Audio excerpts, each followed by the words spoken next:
What up, guys? So I've got Austin here with me. He's a judo black belt. He won the U.S. Open some years ago, the 66 kilograms, trained at the Olympic Training Center. So he did some cool stuff in judo. He's here at my gym doing a seminar. And then when I invited him out, I also asked you guys if you had any questions for him. You gave me some. I got some good ones from you guys. And then I'm also going to ask him a few things that I noticed that I think would be really interesting for you guys to understand from like different grappling philosophies, right? Because the grappling sports are very similar, but there's slight differences. So we're gonna go through these. Hopefully you enjoy them, guys. By the way, I did have a request from one of you guys to throw my phone like I did in the old times. So here you go, ready, and oh, woo!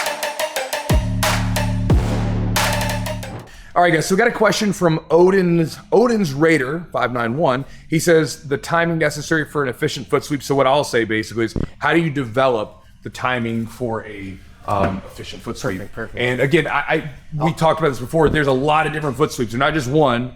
So there's a lot, but we'll talk about the one that we do on the channel here coming up, which is going to be that Kochi guard, which is sort of foot block, foot trip. Perfect. Okay. Yeah.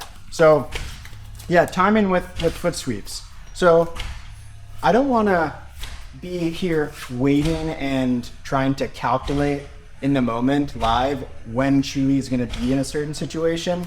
Instead, I want to hit a move that's going to take him where I need to be and watch how he reacts. So with an arm drag, for example, if I'm going to pull him forward and I want him to stumble, I'm paying attention, well, when is it that my arm drag is going to take him from here going forward to there, right? So now I'm paying attention, okay, almost afterwards. So if I'm gonna add a foot now to trip him, and I know that it's gonna be maybe a few milliseconds after the arm drag, and his foot's gonna be around here somewhere, when I'm practicing this on my own, I'm making sure everything is happening, then a few milliseconds later, my foot is exactly where it needs to be. So I'm not here, I'm paying attention to how he's reacting, okay? Now I just gotta put it there right after. Boom. Boom. So by myself, when I'm practicing it, I'm incorporating and making sure I can hit it from positions where I can if I'm left. It's going to take too long. I'm going to have to change my timing, right? I might put us to travel too far, but if I'm right, already it needs to be right after. So when I'm pulling, timing it like that. Dayashi, if we're going to the side, like here, I'm paying attention when is it that Chi's weight is at its lightest, and what is my foot trying to accomplish? When you're at your lightest, I'm trying to nudge them out of the way. So when we're going this way, here, oh, there it is. Just like anybody, even in basketball, when you're defending, there's a moment of weightlessness, right? So when does that weightlessness happen? Oh, there it is. There it is. Now that I know what it is, I'm practicing my own.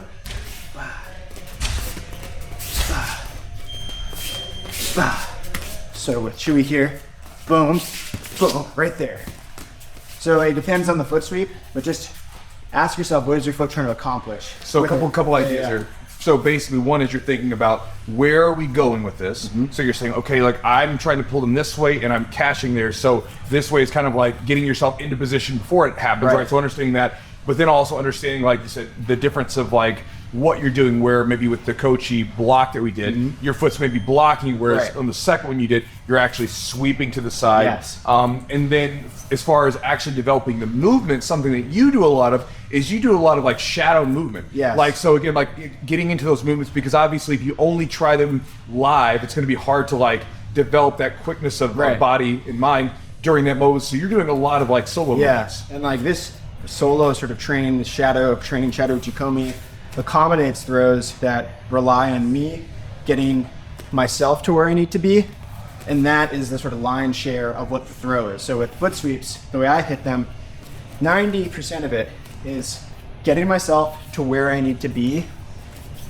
thinking ahead of time where he's going to be. So if I know that I'm going to take him forward, I need to get myself to a situation where I can block him effectively, right? So when I'm going, I'm paying attention to that. I'm here. Yep, everything is good. Everything is where it needs to be, but maybe maybe my weight's going back and I'm left. Oh yikes, that's too cumbersome. That's not a good place to hit it from. Register that. I can hit it from here, boom. I can hit it from here quickly, I can get to there quickly. Practicing everything so I don't have to think about it. Now, I'm hitting the net all the time. Foot sweeps, it's like a high volume throw. If it doesn't work, that's fine. I still get a little movement to generate other attacks. If Chewy catches his rhythm here and he's really thinking, I don't like what he's doing, I might just throw a little monkey wrench in there. Right, and then that's one of the reasons why I had you teach them this week, is that the foot sweeps become high reward, low risk, and they can be used on, honestly, almost like an extension of a fake. Right. Where it's like, again, if I'm getting like right here, even if I don't hit that, if I get you off balance, you're comfortable. Yeah, this sucks. Like I feel like I almost had something, then I have to restart. Like, all right, gotta get him moving again. Gotta get his weight where I need to be. Cool. Yeah. So this is one that comes up all the time. I don't think the person means it this way. This comes from Rodrigo Gallo. It says, what's easier, judo or BJJ? And again, a lot of times, there's that rub, because people become very like, this is my style, right? And so you'll see a lot of judo guys like BJJ's bunch of wimps, whatever. BJJ, and they never get the names right. Yeah, exactly. Yeah, right. So they're always making fun. But again, from your experience doing a little bit of both, what do you find easier or more difficult from the two? So to me, they're just different types of hard. So I think judo is kind of like checkers, where jiu-jitsu is more like chess. And so if you watch like the best two checkers players going at it, they would be impressive specimens. It's just simpler and quicker. Or like another analogy in school, judo to me feels like a single subject. So let's give judo biology, we'll say. It's like a hard biology test. Jiu-jitsu, there's more going on.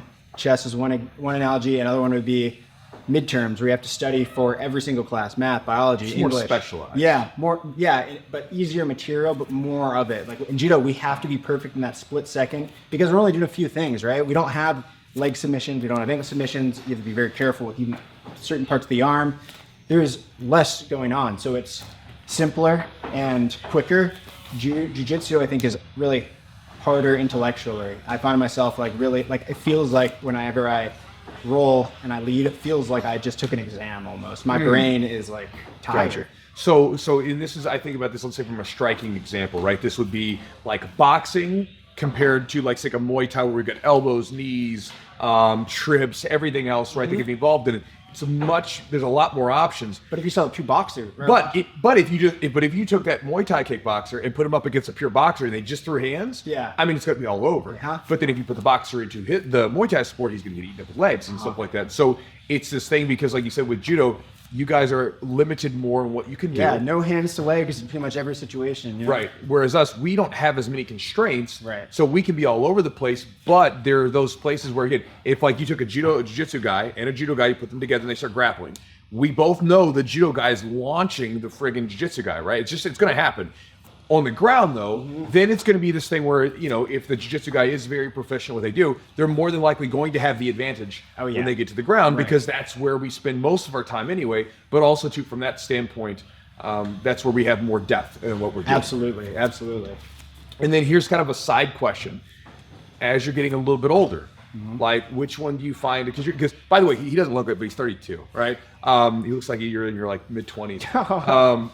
With the two sports that you've done, which one do you find like a little bit easier on the body? Oh my God, it's not even. I have to be very, very careful anytime I want to go do judo. It's dangerous on the knees, dangerous on the shoulders, and I feel it. If I make it through practice and I didn't get hurt, it's a relief. I don't even really think about that in jiu-jitsu, because I never feel like I'm in danger of having like a debilitating injury. Gotcha. The submissions are slow. My knee's at risk, but it's getting at risk in a slow, careful way that we're both aware of, not at risk in like a lightning fast exchange where we're all tied up, where it's impossible to think about. Right, because you guys are more likely. Jiu-jitsu is way easier on the body, and as I get older, and I like the thought of like technique trumping speed and everything else. That I love that, and so for right now, for me, it's not even a question. Jiu-jitsu is the one I want to do.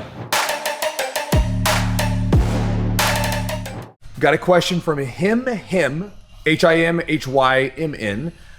Says countering lower body takedowns from like strong wrestlers. So how do you deal with just wrestlers in general? Like if you're gonna, because again in jiu-jitsu we're just this hodgepodge of grappling and we can do anything. How do you deal with dealing with a wrestler coming in? So this is a really good question, because if I have information about my opponent, I likely have them in a category.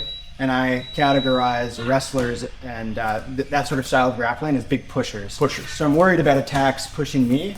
And I also know that my attacks that rely on pushes, like Osotogari, he's gonna push back to defend, and he's used to pushing back to defend. He's used to blast doubles, he's used to attack. Same thing, body locks in this direction.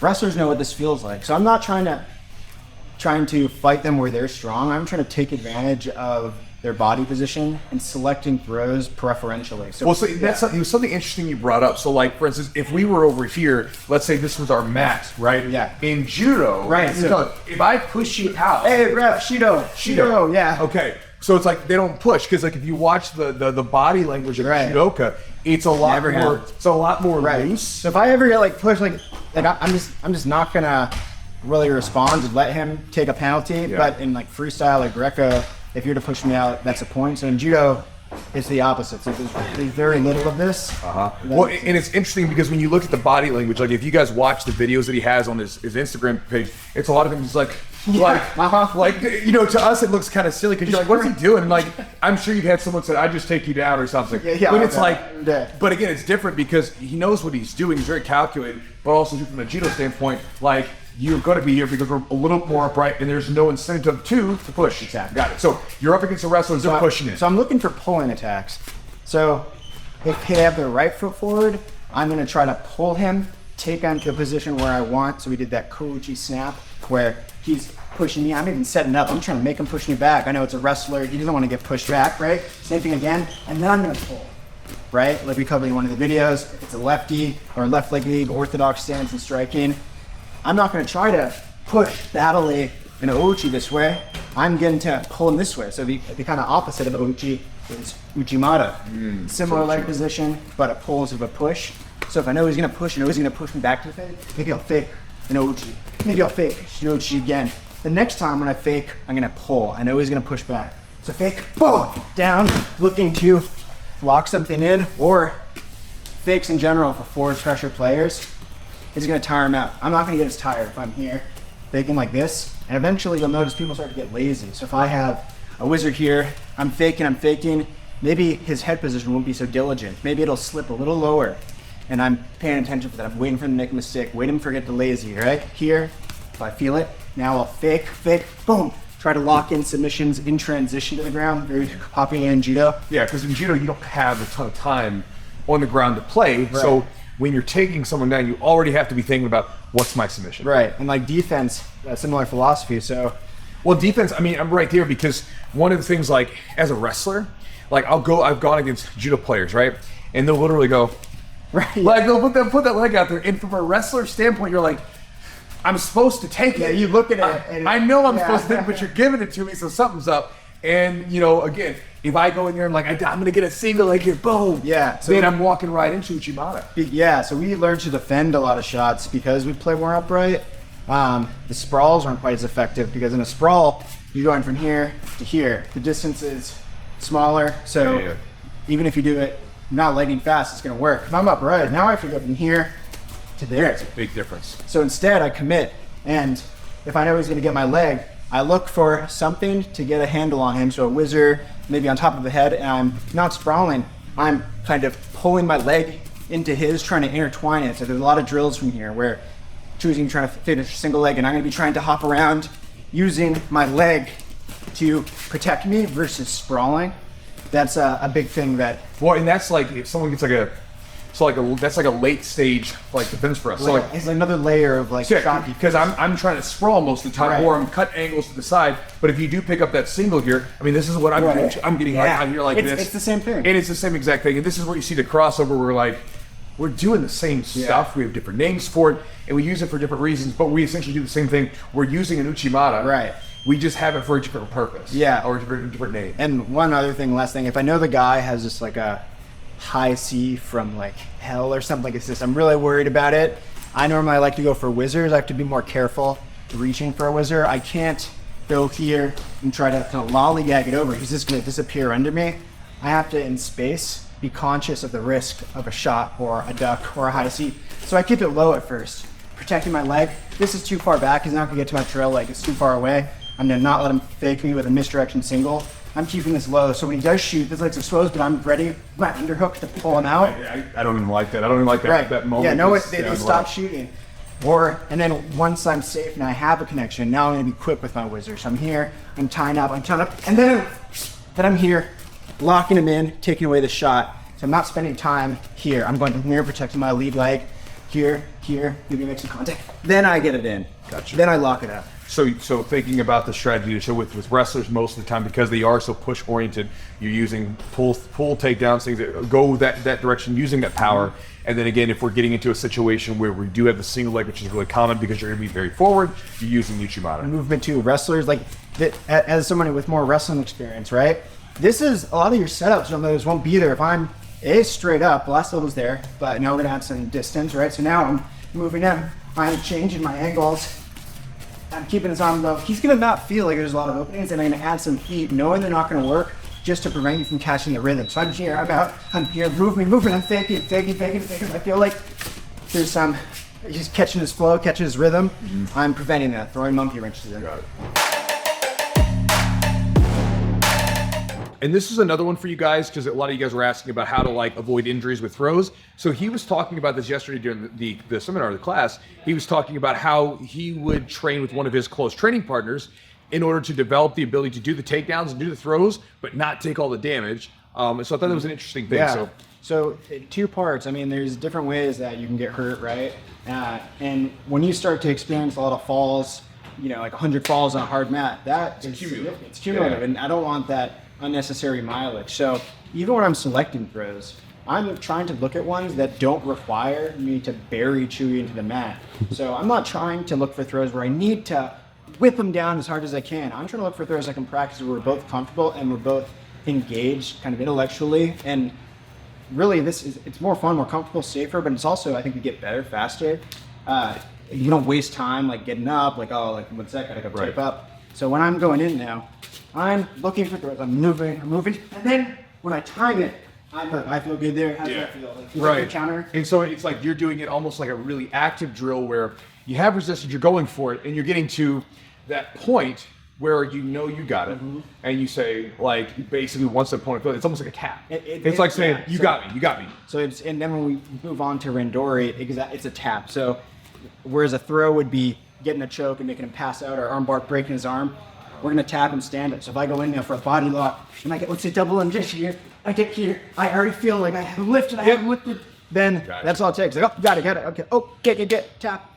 Like, why would I need to? How much better do I get from taking it here, pausing, knowing where I am, versus just, and no one's gonna want to work out with you. Right, and then also too, like I've seen wrestlers do the same thing with the do upper body locks. Like once they actually get to the point where they had it, they're like they break, they reset, and it's like a way like you can get like a lot of good cardio, a lot of work in, and very little damage because we're never getting to the point. And you really think about it, like go and get into like one of your throws, but like stop at the very end. Yeah, so right here. You've done like 99% of the work, right? Like at this point, his hip position's so good. Like my body, I'm having to fight to stay up just from his being out of position. So like the kick and the drive, like it's not like, it doesn't take as much like, this is what I think that a lot of times the finish is so much easier than the setup. Because like one of my buddies, he owns a body shop down the street, and he talks about this like with cars. He's like, you could give something like, you could go buy the most expensive paint, but if you do a terrible setup job, like prep job, it's not going to work. But he's like, but if you do like the good job of priming, like doing all the stuff, 90% of all that stuff, you do a really good job with all the prep work, you could take a mediocre paint, make it look like $1 million.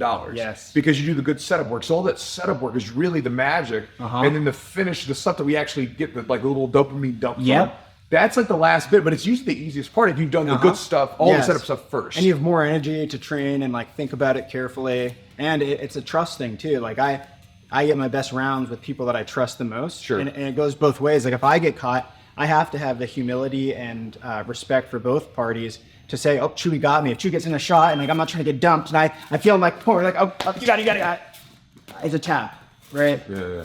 So that's interesting. And again, the trust aspect, right? Developing the strong bonds with each other where I can go for things, I can be vulnerable with you, put myself out there, but at the same time, I know you're going to protect me and we can protect each other. It's like the submission analogy. It's like, I know if you give me an arm bar, I know you're not going to break it, Yeah. It's just the culture in jiu-jitsu. And so I think stand-up should do more of that.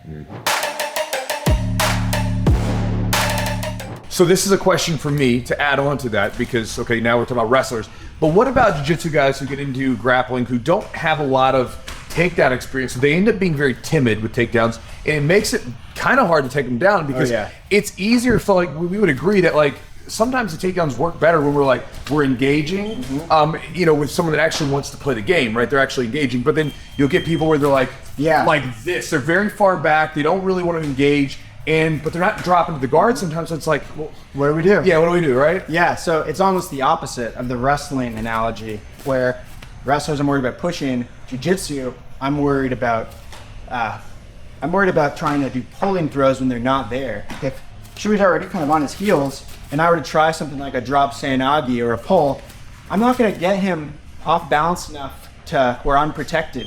There's a huge risk of this happening and him being on my neck. Same thing with Uchimata.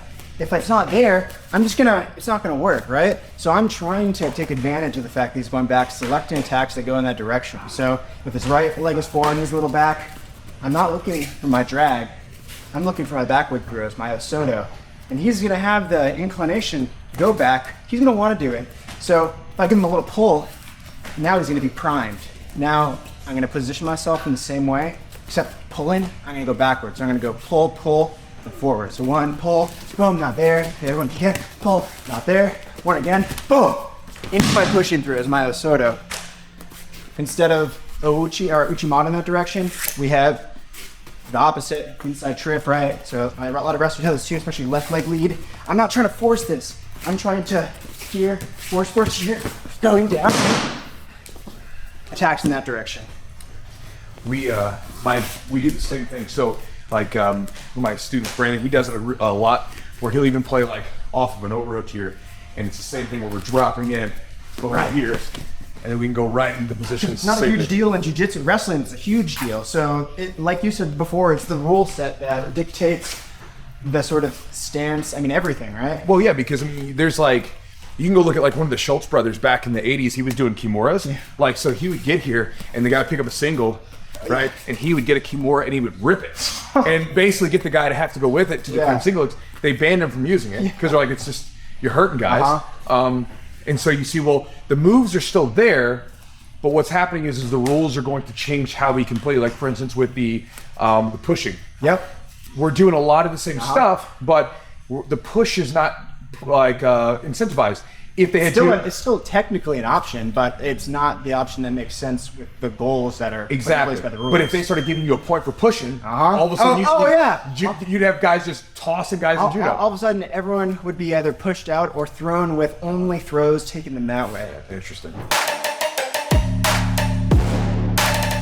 So guys, this one wasn't a question, but this is something that I noticed he was talking about yesterday. So he was talking about when he's moving, he's basically sometimes doing like a fake. And so it reminded me of wrestling. So again, you see these parallels between the sports where in wrestling, if I'm like in my deep stance here, and a lot of times we'll start moving and we'll do things to keep the person moving, because what that does is that keeps them off balance, right? So yes, I can off balance you by moving you, but I can also off balance you by putting you in a position where you don't feel secure by making you move. And then also too with that, it wears the person out, because if they're constantly responding, if you're reactive to the other person, you're constantly like a step behind, so you're naturally using more energy. And he had a good analogy, and he was talking about how he uses fakes and feints in judo, so I figured you would be good to explain. So I feel like with fakes, less distance is more. I really want this to make and what was the bully analogy? Yeah, so let's say there's a bully, I'm bullying Chewy at the locker room, let's be honest, that would never happen. He would tap me out way too quickly. After I had thrown. But this is a fake. It's a very small movement if I'm trying to make him flinch, right? I'm not going, Chewy, give me the money. I'm going to go, give me the money. That's scarier. It's a twitch. When he was faking me out with the wrestling, that was scary, right? That little twitch, I didn't like that. My body cued me into like, this is not good for you. You need to respond in a way. So with judo, our fakes are our hips. These are our weapons. Our feet are our weapons. Our legs are our weapons. You're activating a very specific part of your body in a fast twitch sort of way to get them to respond. Like you were attacking my legs with your arms, and so this is the entry to that. My throws come from this hip twitch, right?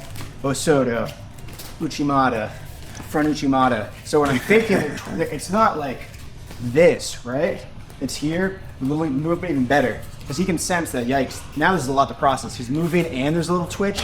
This is scary. So I'm here, we're going like that. That is a fake. I'm already ready to take advantage of it. And it's taking this. And even though my body, even though I know mentally, I know that you're faking, my body feels that like that contraction of all these muscles and this movement really quickly, and it instantly doesn't like it. And when I do that next, you're gonna have to, you're gonna register that. And I want you to register that because I'm gonna be paying attention. And it's gonna be taking energy. I do this all the time, right, with my training. I'm constantly here, fake, fake, fake, little fake, same thing with Seanagi. I'm not going like this, it's little switches here, here. That's scary. And so again, it's like you're activating, it's almost like you're doing the first like sixth of the throw, right? It's like you're doing it like it feels like you're really going for a throw. You're just doing like a fraction of the movement, not following through. And the better the competitor, the more experienced the grappler, the more athletic the guy, the less you have to do it. Even like a stop in movement can be a fake. Like if I'm going here and I'm here, then I just stop for a second. It's a little bit of a fake. Less is more for the better grappler. Less experienced guys with the Seanagi, for example, he might know something's going on. He might not know that I'm trying to pull him to drop underneath him, right? So with a less experienced guy, I might have to have a little bit more of an exaggerated pull. With Chewy here, athletic guy who's been grappling for a long time and who is very aware of everything that's going to be going on, it's a little fake. Catering the length of time to the level of athlete and registering what's happening. So maybe I do a big one, he doesn't respond. Okay, this guy's good, gotta give him a little less. Boom. The opposite of that, maybe they don't know what's going on, they're kind of floundering about. They didn't even respond, right? That's why like certain throws work better on more experienced guys. This fake's an example of that. Less is more. So guys, here's a question that I wanted to ask him because again, he competed in judo and he won some pretty good stuff in judo. And this is something I think a lot of us want to do. How do you get the most out of your competition matches? Like how do you get the most from those things? So, because everybody wants to compete better, right? Everyone wants to compete better, and you often hear compete more and you'll get better quickly. And I think that's particularly true by competing better in competition. Why? Well, you notice when you walk out there, you have a lot of feelings, like your heart beating, a pit in your stomach, you're sweating. That's very hard to avoid, right? Do you still get, like when you were competing a bunch, were you always nervous? Always nervous, and I like that because I told myself walking in there two things. One, that this just means I care. What's the point in doing it if I don't care? And then two, something my dad told me. So, Austin, think about it, because I was trying to calm myself down. And I wasn't having the results I wanted. And almost overnight. So you got to the point where you were calm. I tried to. Finally. And then you didn't feel good. Right. I tried to do some breathing. I tried to calm myself down, but it didn't really work. I was tricking myself kind of. So my dad was like, all right, think about it like this. We all have this fight or flight. All animals, even invertebrates have it. And it's so important in biology. It's selected for, it's there in everybody. So if it's there, why is it there? To help us fight or flight, right? Sympathetic nervous system. So I try to look at it as a power. I try to feel those feelings and think, I'm jittery, that's okay. I'm gonna lean into that. I'm jittery, and I'm already practicing a lot of like fakes and twitches in my game. I'm gonna be even quicker and he's gonna react more when he's feeling nervous. Like he's the same way. He's the same way, yeah. So I'm trying to cater my moves. Same thing in the gym. I'm not looking for throws in competition that rely on people just kind of floating, we're having a good time, like Tai Toshi. I'm noticing throws where if I'm going to be faster, what are the fast throws? What throws have I even noticed work better in competition? So like Seanagi, for example. Seanagi, I'm not going to be flowing, like trying to catch it like this, like maybe I'll practice it, but in competition, I'm going to say, wow, I'm going to be faster and I'm going to use that to my advantage. I'm going to be here, nervous, right? Going in here, nervous, lightning speed underneath, trying to throw. I'm with the fakes, I'm gonna lean into that. I know he's nervous, he's gonna bite more like a cat, like something, like you hear the expression, oh, he's jumpy when he's nervous, right? So I'm here, I'm trying to really lean into it. I'm gonna stomp, try to activate him with multiple senses, exactly. So that feels more time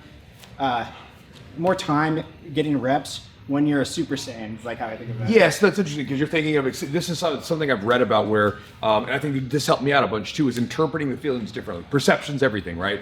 Something someone can interpret the same situation and then they can see them two different ways, right? You know, we hear it all the time, like someone will be like, something bad happens to someone, they're like, this is good, it's gonna make me better. And then someone else, if bad happens to me, woe is me, right? Victimization of it. Whereas like you're looking at this thing, I feel this feeling, I will interpret this feeling as I've got a power now. It's a power. I'm getting this power, and by going to these competitions and getting your reps, it's almost like you're learning how to wield it. It's like it's like a crazy anime character where like they're like super saiyan, whatever. They're like, I've got so much power, or whatever, and they don't know how to use it yet. Right.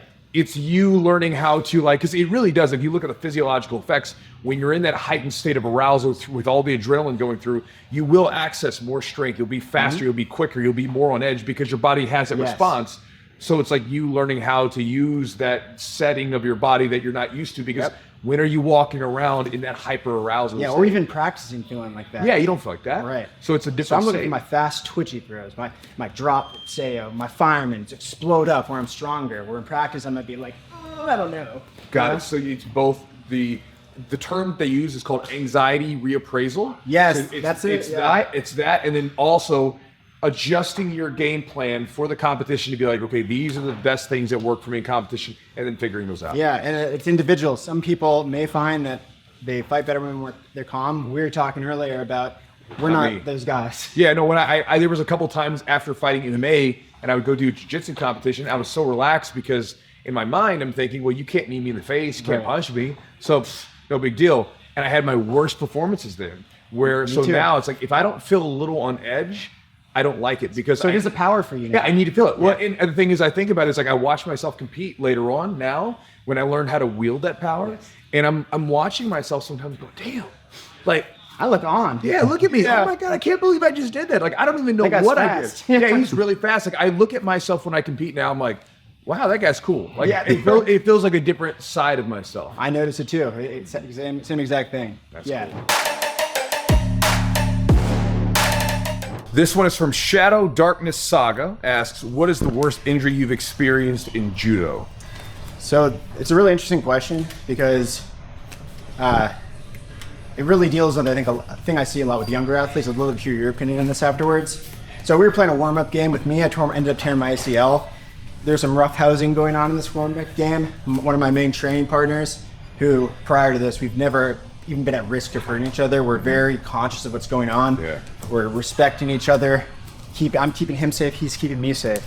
This was not the case that day. I was still feeling hot, walking in there, a little bit upset with my friend Seiji. Okay. Felt he had pushed me a little bit. I had pushed him a little bit. You know, maybe there's some name calling. Sure. Then when we were rendoring, things went from technical, not a lot of power, not a lot of aggression, to all of a sudden clubs were being thrown. All of a sudden, it wasn't the soft part of my foot. It was me kicking his foot as hard as I could.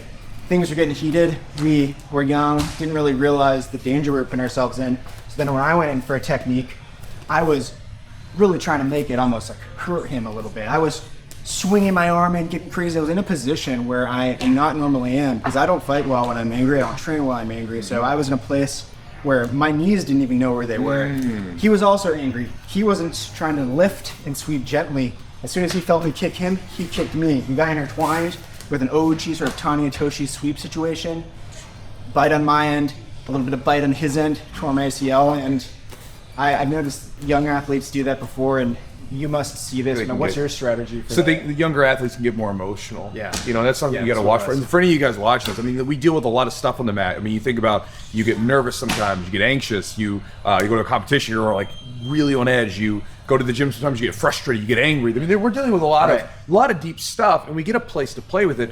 But the emotion and the anger part, you got to be careful with it, because I know for me, I've never seriously injured, but I've like tweaked some people. Like I've given them like like a bruise or whatever from like going too hard on knee on belly because I was angry at them. Or in most cases, usually if I get angry, I get myself in a stupid position and I end up getting myself choked out or whatever. Yeah, so it's like you don't want to be angry when you're rolling. And you know, I've seen this happen a couple times with my guys where you'll see people.